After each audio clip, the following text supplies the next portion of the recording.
Այսօր ակցիայի միջոցով նամակ ունենք հանձնելու Եվրամիության ներկայացությանը։ Մենք, ինչպես գիտեք, հայրենիք կուսակցության նկատմամբ իրականացում են ճնշումներ, ապօրինի կերպով ուրեմն ձերբակալվել է կուսակցության գլխավոր քարտուղար Խաչիկ Գալստյանը, ինչպես նաև Էջմիածնի տարածքային կառույցի պատասխանատու Արամ Քոչարյանը։ Մենք հրավիրում ենք ներկայացության ուրեմն ուշադրությունը նշված գործի վրա, որպեսզի նաև հանրությունը ավելի շատ տեղեկություն ունենա, թե ինչա կատարում։ Իրականում, գիտեք ինչ, միջև բուն նյութին հասնել, ես մի հարցի շուրջ ուզում եմ խոսել, ֆիքսել։ Ես գիտեմ հասարակական ընկալումը ինչպիսին է, նաև ասում են, այ տեսեք, չգիտեմ, իշխանությունները քանի որ այդ քարոզչական գրոհի իրականացնում են ընդդիմություն, ձայների, չգիտեմ, ձայներ առնել, հա, ոնց որ սիրում են ասել, կոռուպցիա եւ այլն։ Ես ուզում եմ հիմա դիմել մեր հանրությանը, քանի որ շատ լավ առիթ ունենք։ Սիրելի ժողովուրդ, այսօրվա Հայաստանում Նիկոլ Փաշինյանի գլխավորած ճակերտավոր ժողովրդավարական Հայաստանում ովքեր են նստած։ Քաղաքական գործիչներ, կուսակցությունների ներկայացուցիչներ, սրբազաններ, լրագրողներ, բոլորը ընդդիմադիր քաղաքական հայացքներով։ Իսկ ուրեն այն պաշտոնյաները, որոնց տարիներ շարունակ, տասնամյակներ շարունակ Նիկոլ Փաշինյանը մեղադրել է եւ մեղադրում է երկիրը թալանելու, կոռուպցիայի ու այլ ամեն ինչի մեջ։ Այդ մարդիկ ազատության մեջ են բիզնես են անում, ժամանակ առ ժամանակ այցելում են դատարաններ, ժամանակ առ ժամանակ տեսնում ենք, չգիտեմ, մեկից մի հատ բրենդային կոստյումի գումար են բռնագանձում, մյուսից մի հատ հողակտոր, ու իրանց համար իրանց կյանքը վայելում են։ Իսկ այն մարդիկ, ովքեր ունեն հստակ քաղաքական դիրքորոշում սկզբունքներ, ենթարկվում են քաղաքական ճնշումների։ Պարոն Հարությունյան, կոնկրետ հայրենիք կուսակցությունը այս փուլում ինչով է անհանգստացում Նիկոլ Փաշինյանին, եթե հաշվի առնենք, որ դեկտեմբերի 30-ին երկու հոգի կալանավորվեց, մեկը 2 ամսով պարոն Գալստյանը եւ 1 ամսով Արամ Քոչարյանը։ Հայրենիք կուսակցությունը Նիկոլ Փաշինյանին անհանգստացնում է ոչ միայն այս փուլում, այլ ստեղծման օրվանից ի վեր։ Եթե նայում ենք մեր կուսակցության գործունեությունը, իսկ դա բոլորի համար հասանելի է, տարիներ շարունակ փողոցային պայքարի, բոլոր հնարավոր քաղաքական միջոցներով պայքարել ու շարունակում ենք պայքարել այս իշխանության դեմ, մինչև տեղի կունենա սպասված իշխանափոխությունը։ Հետևաբար, հիմա քանի որ սպասում են նաև ընտրություններն ընդառաջ ճնշումները մեծանում են, գործ արկելու պրակտիկան ավելանում է։ Տեսեք, ամենամեծ աբսուրդը, գիտեք ինչու է կայանում։ Ես մամուլից տեղեկանում եմ, որ այս գործով 13 թե 23 ձերբակալված կա։ Ընդամենը 2 հոգին են հայրենիք կուսակցության ներկայացուցիչ։ Բայց նայում ես մի մեծ վերնագրեր, հայտարարություններ, ովքեր են այդ մարդիկ, ինչ կապ ունեն մեր հետ։ Ոնց կարան նույն գործով անցնել։ Հիմա այսօրվա ակցիայի նպատակը որն է եւ ինչ ակնկալիք ունեք մի գրասենյակից, որը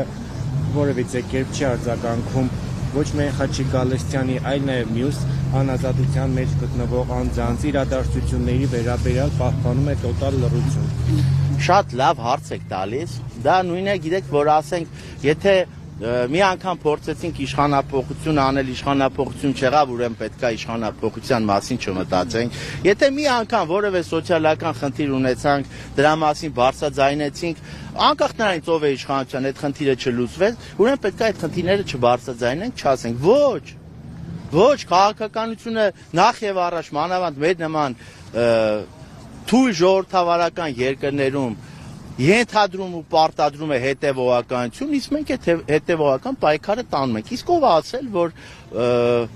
Եվրամիությունը նույն, հա, որը նախկին տարբեր իշխանությունների ժամանակ շատ ավելի համարձակ հայտարարություններ էր անում տարբեր իրավիճակների, քաղաքական գործընթացների ժամանակ, քան այս իշխանության ժամանակ։ Բայց դա չի նշանակում, բայց դա ներողություն, դա չի նշանակում, որ մենք պետք է ասենք, որ գիտեք ինչ դե, որ այդպես է, ուրեմն մենք դրա հետ համերաշխենք, մենք մեր իրավիճակը ներկայացնում ենք, օգտվում ենք բոլոր այն հնարավոր քաղաքական միջոցներից, գործիքներից, որպեսզի հասնենք հաջողության։ Մենք նաև գիտենք, ես ինքս նաև գիտեմ, որ տարբեր անձնական զրույցների ժամանակ նույն Եմը ներկայացուցիչ տարբեր միջազգային կառույցների ներկայացուցիչներ այս իշխանությանը ներկայացնում են որոշակի խնդիրներ ու դրա համար դա կրկնում եմ եւս մեկ հնարավորություն է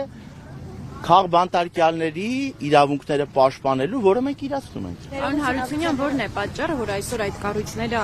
այսօր լուր են, իսկ նախկին իշխանությունների ժամանակ լուր չեն եղել։ Շատ բարձ պատճառ կա իրականում, բոլորի համար տեսանելի։ Ունենք իշխանություն, որը տարբեր միջազգային կենտրոնների հաջողանալու համար Հայաստանի հաշվին գնում է զիջումների։ Հետևաբար, գիտեք ինչ, ես հեռու եմ այն մտքից, որ ասում ենք, այ տեսեք, երբ որ ասում ենք ժողովրդավարություն, բացարձակ ժողովրդավարություն է, որևէ երկրում, որևէ միջազգային կառույց, հա, առաջնորդում է բացարձակ ժողովրդավարական կանոններով։ Իհարկե կան երկակի ստանդարտներ, բայց նաև կա սեփական դեմքը փրկելու խնդիր, իսկ այս դեպքում, քանի որ Եվրոպան համարում է ժողովրդավարության այսպես կենտրոնը, հա, համաշխարհային կենտրոնը, իրենք իրենց դեմքը փրկելու խնդիր ունեն, հետևաբար պետք է քայլեր իրականացնել, որպեսզի իրենց դեմքը փրկեն։ Ժողովրդավարության բաստիոնը Հայաստանն էր միայն այս իշխանության հռչակումների մակարդակում, իսկ փաստը այն է, կրկնում եմ, ես խոսում եմ միայն փաստի մասին, որպեսզի այ չասեն, ասում են, բերում եմ հիմնավորում, ովքեր են այսօր Հայաստանում ուրեմն փակի տակ բանտարկված քաղաքական ընդդիմադիր Հայաստան ունեցող մարդիկ ուր են այն տարբեր պաշտոնյաները, որոնք ինչպես Նիկոլ Փաշինյանն ու իր ուրեմն քաղաքացիական պայմանագիրներ պնդում, երկիրը թալանել են, միլիարդատեր են, չգիտեմ, սպանել են, գողացել են։ Ուր են? Այդ մարդիկ շարունակում են բիզնես անել, հանգիստ ապրել, իսկ մեր նման մարդիկ, գիտեք ինչ, Խաչիկ Գալստյանը, պրոֆեսոր Խաչիկ Գալստյանը, դասախոս, կրթում է երիտասարդների, չէ՞։ Այս իշխանության այ նման մարդիկ խանգարում են։ Պետք չի ունենալ նման մարդիկ։ Հակառակը պետք է լինեն մարդիկ, ովքեր միայն միացնեն հանրային հեռուստաընկերությունը, նայեն Հայաստան, ասեն, էս ինչ լավ է, կյանքը ուրախ, ամեն ինչ լավ է։ Տեսեք, երբ դուք չեք։ Ես արդեն նշեցի, որ մենք օգտվում ենք այն հնարավորությունից, որը կա, քաղաքական հնարավորություն է ու ակնկալում ենք Եվրամիության կողմից որոշակի քայլեր։ Տեսեք, Եվրամիությունը սովորաբար սենց է պատասխանում։ Ասում է, որ քանի որ ընթանում է նախաձեռնություն, չեն կարող չամտել։ Դուք ինչ կարող եք առաջարկել։ Նրանց ինչ է, դեպի ուր է փոխվում։ Այդ մարդիկ ասում են, մենք դեռևս ոչինչ չենք կարող։ Տեսեք, նույն նախաքննություն կլինի, ես հասկանում եմ, օրենքով որոշակի նաև սահմանափակումներ կա, թե չէ, մեր փաստաբանները վստահ եմ շատ մանրամասներ կներկայացնեն հանրությանը, որպեսզի մարդիկ տեսնեն, թե այս գործը ոնց որ ընդունված է, ինչպիսի ջուր է, բայց նաև նույն Եվրամիությունը, այլ միջազգային իրավապաշտպան տարբեր կառույցներ իրենց ուշադրությունը պետք է դարձնեն, հրավիրեն, դրա համար իրենք ունեն տարբեր գործիքներ, այդ թվում դիվանագիտական գործիքներ, որոնք ուրեմն իրենք պետք է կիրառեն։ Գիտեք ինչ, շատ բաներ կա, որոնք արվում են հրապարակային, բայց բաները կան, որոնք արվում են շփումների, հա, դիվանագիտական շփումների ընթացքում։